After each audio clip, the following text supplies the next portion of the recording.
जिले की हर खबर सबसे पहले आप तक पहुंचाने का वादा,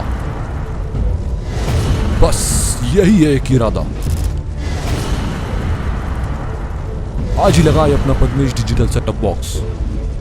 नमस्कार, आप देख रहे हैं पद्मेश 24/7 कृष्णा संडे के साथ। बुलेटिन की शुरुआत करते हैं हेडलाइंस से।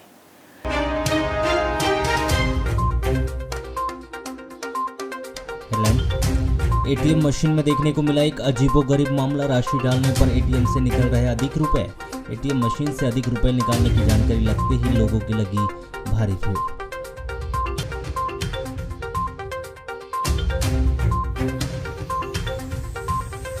आयोग अध्यक्ष गौरीशंकर बिसेन का एक और वीडियो सोशल मीडिया में हुआ वायरल। बैयर चौकी के रेलवे क्रॉसिंग पर ऑटो में सवार दिखे आयोग अध्यक्ष।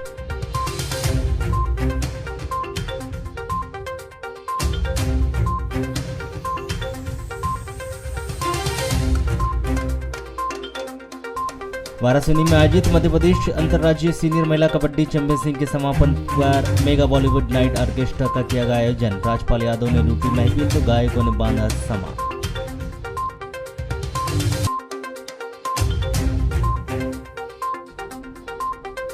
जिले के 10 खिलाड़ियों का नेशनल वॉलीबॉल प्रतियोगिता में हुआ चयन।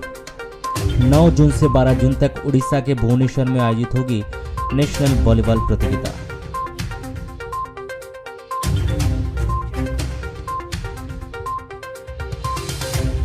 दिल्ली के जंतर मंतर में महिला पहलवानों के साथ हुई घटना के विरोध में उतरे जिले के खिलाड़ी। कहा, जिस प्रकार से पुलिस के द्वारा महिलाओं पहलवानों के साथ की जा रही है बर्बरता, वह गलत है।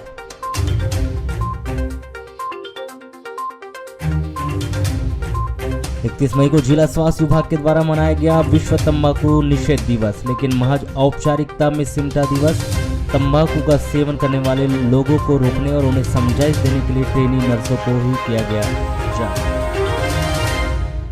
लालबरा नगर मुख्यालय के हृदय स्थल बस स्टैंड के सामने private company India one ATM का मशीन लगा हुआ है और बुधवार को इसी एटीएम मशीन में एक अजीबोगरीब मामला देखने को मिला। इस एटीएम मशीन से रुपए निकालने पहुंचे उपभोक्ताओं के द्वारा जो राशि डाली जा रही थी, उससे अधिक रुपए एटीएम मशीन से निकल ले रहे थे। यानी उपभोक्ता 100 रुपए डाल रहा था तो उसके बदले उसे 200 रुपए मिल रहे थे, परंतु खाते से 100 रुपए कम होने का ही मैसेज आ रहा था। इस तरह इंडिया वन एटीएम मशीन से अधिक रुपए निकलने की जानकारी लगने के बाद लोगों की भीड़ लग गई और पुलिस को इसकी सूचना दी गई। बस स्टैंड स्थित प्राइवेट बैंक के एटीएम मशीन से अधिक रुपए निकलने की जानकारी लगने के बाद तत्काल ही थाना प्रभारी अमित भावसार पुलिस कर्मियों को भेजकर उस एटीएम को बंद कराया गया। आपको पता है कि अगर समय रहते एटीएम से रुपए निकालना बंद नहीं करवाया जाता तो उपभोक्ता मालामाल हो सकते थे, क्योंकि 1000 रुपये के स्थान पर 1500-2000 रुपये निकल रहे थे और यह सब एटीएम मशीन की तकनीकी खराबी होने के कारण बताया जा रहा था। बताया जा रहा है कि जब उपभोक्ता लक्ष्य अग्रवाल बुधवार को बस स्टैंड स्थित प्राइवेट कंपनी के एटीएम मशीन में रुपए निकालने गए तो पहली बार 4000 रुपये उन्होंने एटीएम में डाला तो उन्हें 5000 रुपये निकाले, जिससे वह आश्चर्यचकित हो गया और चेक करने के बाद दोबारा 1000 रुपये निकाले तो फिर 1500 रुपये निकले, जिसके बाद श्री अग्रवाल थाने पहुंचकर एटीएम मशीन से अधिक रुपए निकलने की उन्होंने सूचना दी। मैं पैसे निकालने आया था 4000 रुपये, पहले बार निकले 4000 निकले 5000, फिर निकाला मैंने टेस्ट करने 1000 रुपये, अमाउंट कितना डाला था? फर्स्ट टाइम डाला था 4000 और निकले कितने? 5000। अकाउंट से कटेगी 4000 मतलब 1000 ज़्यादा निकल। हाँ, तो अभी क्या किया फिर आपने? पीआई सर को बताया।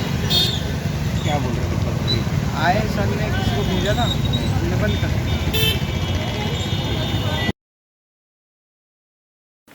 भारतीय कुश्ती महासंघ के अध्यक्ष और बीजेपी सांसद ब्रजभूषण शरण सिंह पर महिला पहलवानों ने यौन शोषण जैसे गंभीर आरोप लगाते हुए दिल्ली के जंतर मंतर में धरना प्रदर्शन किया जा रहा है। उसके बाद संसद भवन के उद्घाटन के दिन भी संसद भवन के सामने प्रदर्शन करने जा रहे थे। उसी दौरान पुलिस के द्वारा पहलवानों को प्रदर्शन करने से रोका गया और लाठी डंडों से मारते हुए बर्बरता उनके साथ की गई। उन्हें रोककर मामला कायम करने की घटना पर बालाघाट जिले के खेल प्रेमी व खिलाड़ियों के द्वारा इस घटना का विरोध करते हुए केंद्र सरकार को इस विषय पर हस्तक्षेप करने की मांग की गई।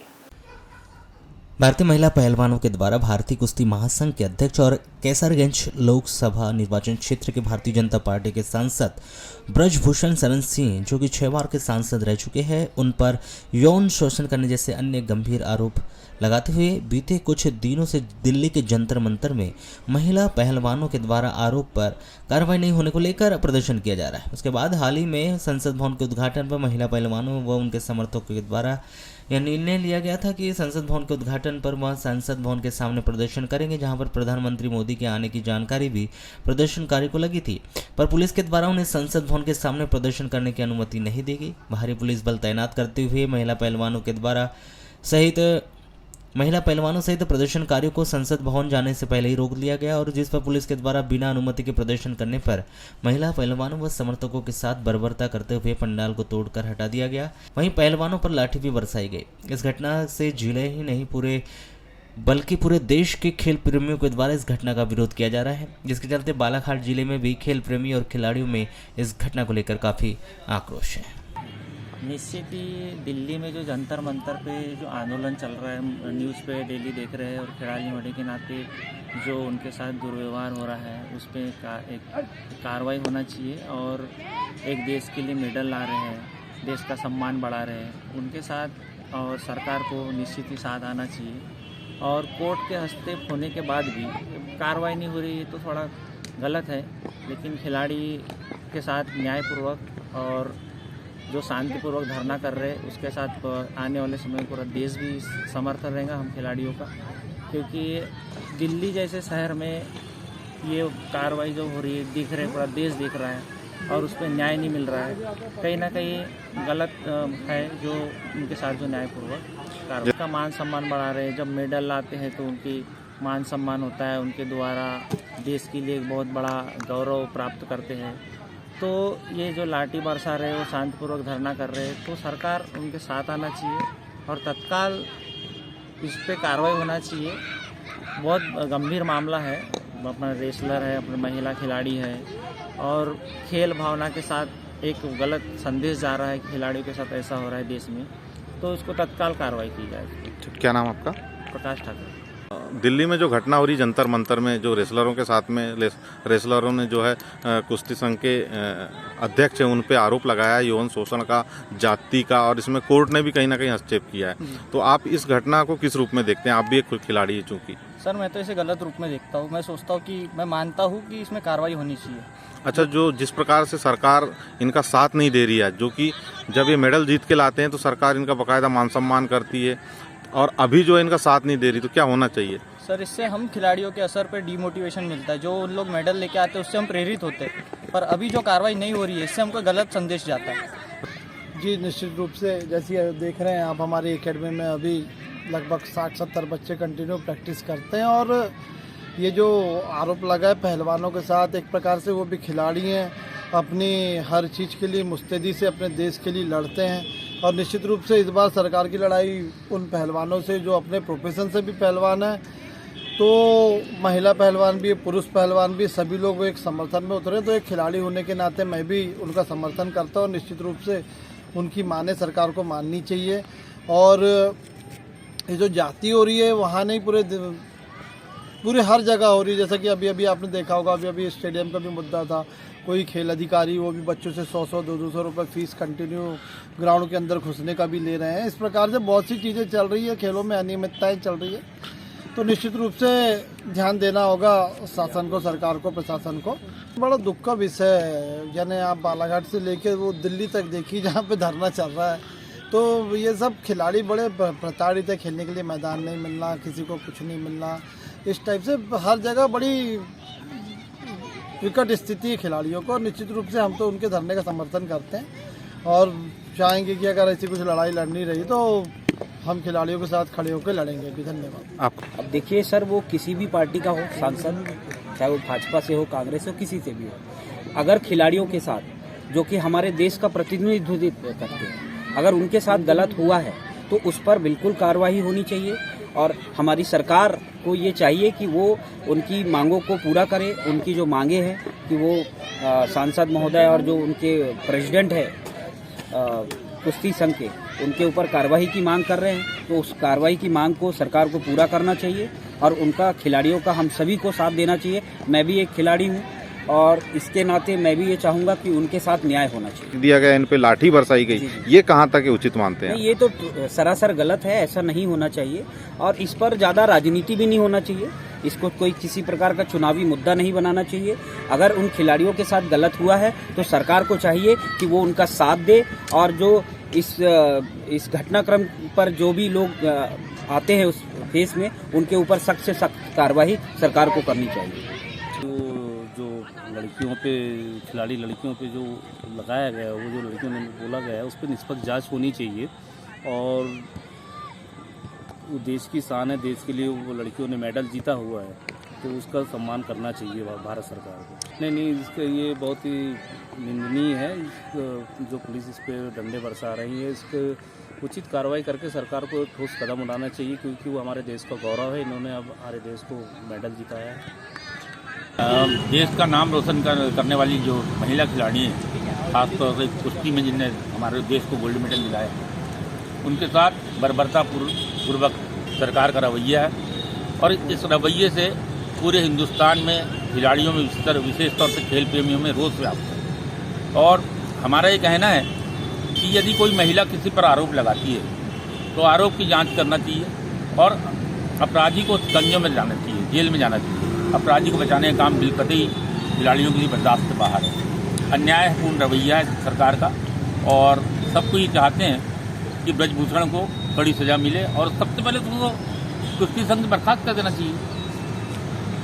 जो खिलाड़ी देश के लिए मेडल लाते हैं, सरकार जब मेडल लेके आते हैं तो उनकी सम्मान करती है, वाहवाही लूटती है और आज जो बर्बरतापूर्वक पुलिस लाठी बरसा रही है तो कहीं ना कहीं जो खिलाड़ी हैं उनकी भावनाएं कहीं ना कहीं आहत हो रही है। निश्चित तौर पर खिलाड़ी बहुत आहत है और जो हमारी महिला खिलाड़ी हैं उनको देखते जिस तरह घसीटा जा रहा है सड़कों पर, वो देखकर हम लोग के मन में भी बहुत रोष आया था। हम लोग मोदी जी से जैसे नेतृत्व से ऐसी अपेक्षा बिल्कुल नहीं करते हैं कि अन्याय के साथ खड़े रहें, किंतु ये अन्यायपूर्ण रवैये के साथ अभी पूरी सरकार खड़ी है, उसको बचाने का काम कर रही है। आयोग अध्यक्ष गौरीशंकर बिसेन आए दिन अपनी कार्यप्रणाली से हमेशा सुर्खियों में बने हुए नजर आते हैं। कभी वह साइकिल से सवार होते हुए निकलते हैं तो कभी वह स्वयं ट्रैक्टर चलाते हुए शहर की सड़कों पर नजर आते हैं। 31 मई को भी एक वीडियो में वह स्थानीय बैहर चौकी के रेलवे क्रॉसिंग में ऑटो की सवारी करते नजर आ रहे हैं, जो सोशल मीडिया पर खूब वायरल हो रहा है। आयोग अध्यक्ष गौरीशंकर बिसेन आए दिन अपनी कार्यप्रणाली से हमेशा सुर्खियों में बने रहते हैं, तो कभी वह अपने बयानों से भी वह मीडिया की सुर्खियां बटोरते हैं। यह कोई पहली बार नहीं है कि वह ऑटो पर सवार नजर आ रहे हों। उनके द्वारा इसके पहले भी कई बार शहर में अपने हाथों से चाय बनाकर कार्यकर्ताओं को पिलाते नजर आए हैं, तो कभी वह स्वयं पोहा बनाकर लोगों को परोसते और खिलाते नजर आते हैं।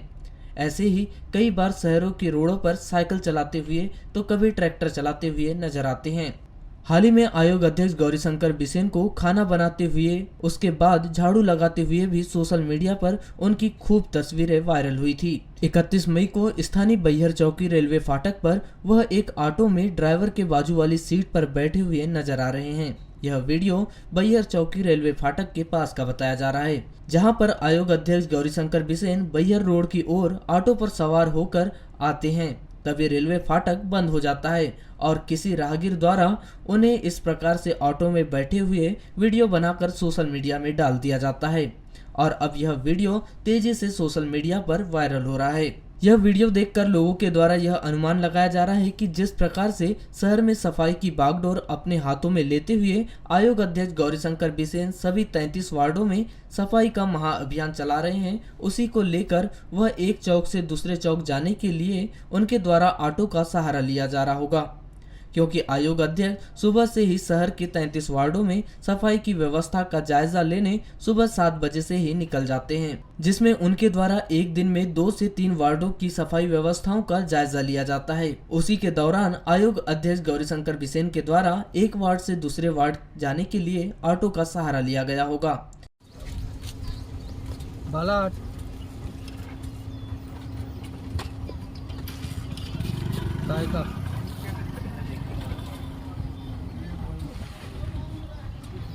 तो कल ही आया हूँ। वेतन विसंगति, पदनाम परिवर्तन, नियमितीकरण, पदोन्नति सहित वर्षों से लंबित अपनी विभिन्न सूत्री मांगों को लेकर अनिश्चितकालीन हड़ताल पर गए मध्य प्रदेश न्यू बहुउद्देशीय स्वास्थ्य कर्मचारी संघ की हड़ताल स्वास्थ्य मंत्री और संयुक्त संचालक के लिखित आदेश के बाद बुधवार को स्थगित कर काम पर लौट गए हैं। आपको बताएं कि सरकार पर वादा खिलाफी का आरोप लगाते हुए अपनी 12 सूत्री मांगों को पूरी किए जाने को लेकर 8 मई से अनिश्चितकालीन हड़ताल पर बैठे थे, जिन्होंने 24 दिन बाद स्वास्थ्य मंत्री प्रभुराम चौधरी और संयुक्त संचालक के लिखित आदेश के बाद 1 माह के अंदर मांगों का निराकरण करने के आश्वासन पर हड़ताल को स्थगित किया गया है। न्यू बहुउद्देशीय कर्मचारी संघ मध्य प्रदेश के जिला अध्यक्ष आनंद तुरकर ने बताया कि 30 मई को स्वास्थ्य मंत्री और संयुक्त संचालक के द्वारा प्रांत की एक बैठक बुलाई गई थी, जिसमें 5 मांगों के लिए सहमति के आश्वासन पर हड़ताल को स्थगित किया गया है, जिसमें वेतन विसंगति पर कमेटी का गठन, पदनाम पर परिवर्तन, एएनएम को नर्सिंग कैडर में लेने और छत्तीसगढ़ के समान ही महिलाओं को वरीयता के आधार पर प्रमोशन देने के आश्वासन दिए गए हैं, जिन्होंने 1 माह के अंदर पूरा करने का भरोसा देकर हड़ताल को स्थगित कराई है।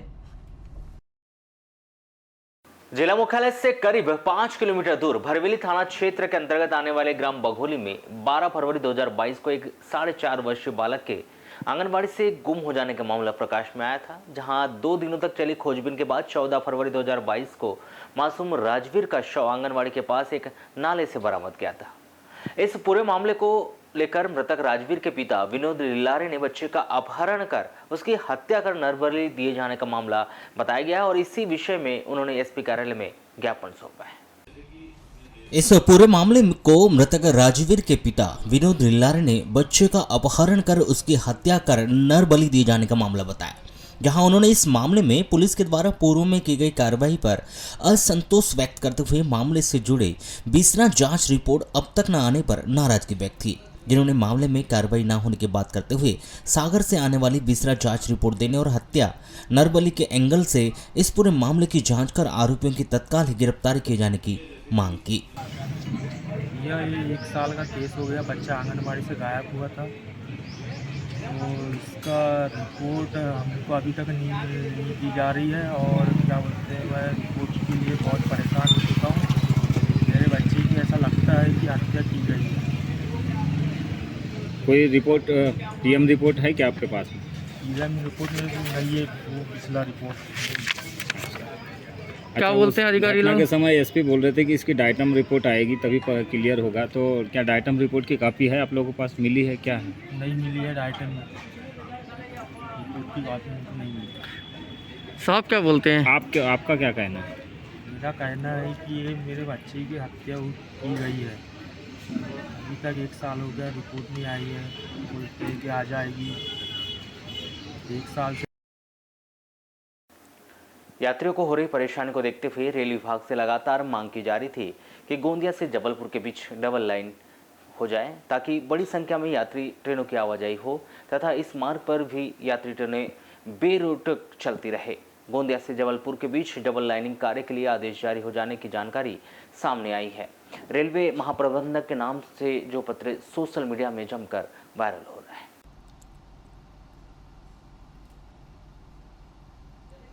यह जानकारी रेलवे से जुड़े पदाधिकारियों के माध्यम से सामने आई है। उसके अनुसार यह पत्र बिल्कुल सही है और रेलवे विभाग के द्वारा इस रूट पर डबल लाइनिंग कार्य के लिए फाइनल सर्वे कराने के लिए आदेश रेलवे महाप्रबंधक को जारी कर दिए हैं, जिसमें 477 लाख रुपए की राशि इस कार्य के लिए स्वीकृत किए जाने का भी जिक्र किया गया है।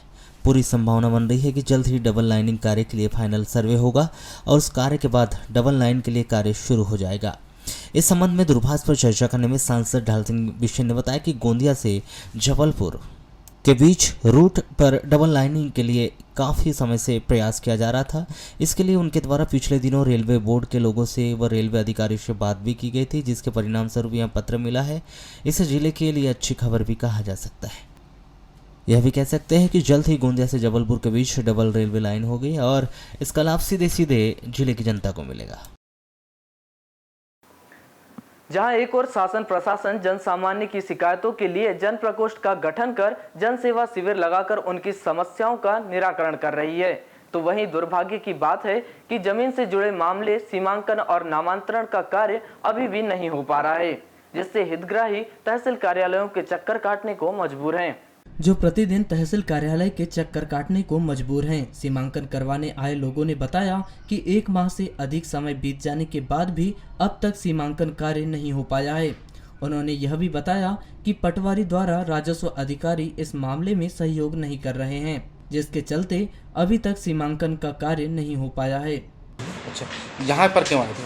ये बालाघाट में फ्लैट का वो सीमांकन करवाना था मुझे, तो पटवारी साहब लोगों से मिला था मैं, है ना। तो वो सीमांकन नहीं हो पा रहा है क्योंकि अब जल्दी सीमांकन होगा तो फिर बारिश लग सकती है। कितने दिनों से परेशान है आप उसके लिए? तो हो गया 1 महीना के करीब। वहीं इस संबंध में मध्य प्रदेश पटवारी संघ के जिला अध्यक्ष अरुण बिरनवार ने बताया कि प्रदेशव्यापी आह्वान पर हम लोग जमीन से जुड़े मामलों का सहयोग नहीं कर रहे हैं, क्योंकि हमारी मांग है कि समान कार्य का समान वेतन मिले। इसी के चलते सीमांकन कार्य में सहयोग नहीं किया जा रहा है। देखिए, हमारा जो है ये प्रांत व्यापी हमारा आंदोलन है और हमारा मुख्य रूप से गवर्नमेंट को, प्रशासन को, हमारा शासन को हमारा निवेदन था कि सामान्य कार्य का समान वेतन। यदि आपने हमें आरआई बना दिया है तो हमें आरआई का वेतन दे दीजिए, और नहीं तो हमारा कहना ये था कि अगर आपने पिछले टाइम जो है 500 आरआई की भर्ती करें, वो भी पूरे इंजीनियर, यानी आरआई की योग्यता जो है वो इंजीनियर है, और हमारे जो पटवारी है कुछ 12वीं पास है, कुछ स्नातक है। अगर आपने बनाया तो एक तो उनको जो है अच्छे से आप ट्रेनिंग दीजिए, प्रयोगशाला भिजवाइए। बस हमारे जो है आपने बना दिए प्रयोगशाला टाइप का बना दी, पटवारी पे जो दोगे तो काम कर ही लेगा। अभी कर रहे हैं कि नहीं कर रहे हैं काम आप लोग? अभी जो है हम लोग ने सीमांकन का विरोध मतलब प्रांत लेवल से किया हुआ है कि हम जो है पहले की अपेक्षा के जैसी जो है हम लोग फील्ड में आरआई का पूरा सहयोग करेंगे सीमांकन में, परंतु जो है पटवारी सीमांकन नहीं करेगा। और तब जब तक जो है हमारा समान कार्य का समान वेतन न दे तब तक हम सीमांकन नहीं करेंगे। कितना प्रभावित हुआ होगा फिर? वहीं सीमांकन न होने के संबंध में तहसीलदार नितिन चौधरी ने बताया कि पटवारियों के द्वारा सहयोग न करने के कारण सीमांकन के कार्य प्रभावित हुए हैं। सीमांकन करने के लिए एक दल गठित कर हितग्राहियों के सीमांकन का कार्य किया जाएगा। पटवारियों के द्वारा एक ज्ञापन दिया गया है कि वर्तमान में पटवारी संवर्ग जो है वो ग्रेड पे के संबंध में दिया गया है कि समान वेतनमान पर जब आरआई के समकक्ष उसको समान वेतनमान दिया जाएगा, उसके उपरांत पटवारी लोग सीमांकन का कार्य करेंगे। वर्तमान में जैसे प्रति मंडलवार एक राजस्व निरीक्षक महोदय है, तो राजस्व निरीक्षक के महोदय पटवारी के सहयोग द्वारा वो भी राजस्व निरीक्षक महोदय द्वारा वर्तमान में सीमांकन किए जा रहे हैं। तो प्रति दिवस लगभग 2 से 3 सीमांकन एक राजस्व निरीक्षक महोदय के द्वारा किया जा रहा है। बैयर पुलिस ने थाना क्षेत्र के अंतर्गत आने वाले चपटी नाला के पास आम के पेड़ के नीचे एक महिला का शव बरामद किया है। मृतिका अंजलि पति लाल सिंह मरावी 35 वर्ष ग्राम गोहारा बैयर निवासी है, जिसके द्वारा पति के मौत के गम में अत्यधिक शराब के सेवन से मौत होने की संभावना व्यक्त की जा रही है। प्राप्त जानकारी के अनुसार 29 मई को अंजलि ने बैयर से मकान के लिए टीन शेड खरीद कर लाया था और शाम को वह बस्ती में शराब पीने चली गई थी, जिससे अत्यधिक शराब का सेवन भी किए थे। लोगों को वह गाली गलौज भी कर रही थी। रात्रि में अंजलि घर नहीं पहुंची। 30 मई को सुबह चपटी नाले के पास आम के पेड़ के नीचे अंजलि का शव देखा गया, जिसकी रिपोर्ट उसकी मां सायत्री निवारी ने बैयर थाने में की, जहां से पुलिस स्टाफ ने मौके पर पहुंचकर लाश का पोस्टमार्टम करवाकर शव परिजनों को सौंप दिया है। संभावना व्यक्त की गई कि अंजलि की अत्यधिक शराब के सेवन से मौत हो गई होगी। आगे जांच की जा रही है।